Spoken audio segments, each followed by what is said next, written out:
નમસ્કાર, વીટીવી ન્યૂઝમાં આપનું સ્વાગત છે। સમાચાર સાથે હું છું નેહા। ડાંગ જિલ્લામાં ભારે વરસાદથી ઝરણા વહેતા થયા।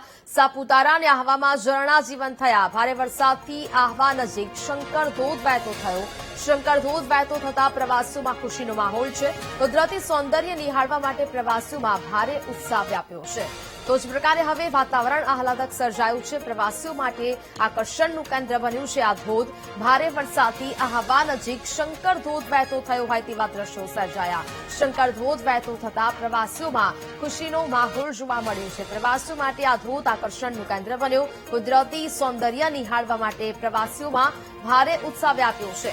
ડાંગ જિલ્લામાં ભારે વરસાદથી ઝરણા વહેતા થતા મનમોહક દ્રશ્યો છે તે સામે આવી રહ્યા છે। પ્રવાસીઓ માટે આ ધોધ આકર્ષણનું કેન્દ્ર બન્યો છે અને આ ધોધને નિહાળવા માટે વાતાવરણની મજા માણવા માટે પ્રવાસીઓ પણ આ તરફ વળ્યા છે। ભારે વરસાદથી ઝરણા વહેતા થયા। પ્રવાસીઓમાં ભારે ઉત્સાહ જોવા મળી રહ્યો છે।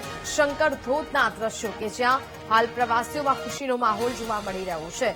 ચોમાસામાં ઉપરવાસમાં ભારે વરસાદ બાદ આ અનેક જગ્યા પર આ ધોધ છે તે સક્રિય થતા જોવા મળી રહ્યા છે। આ હવાનો આ સુંદર અને રમણીય નજારો છે તે સામે આવ્યો। શંકર ધોધ વહેતો થયો છે જે પ્રવાસીઓ માટે આકર્ષણનું કેન્દ્ર બન્યું છે।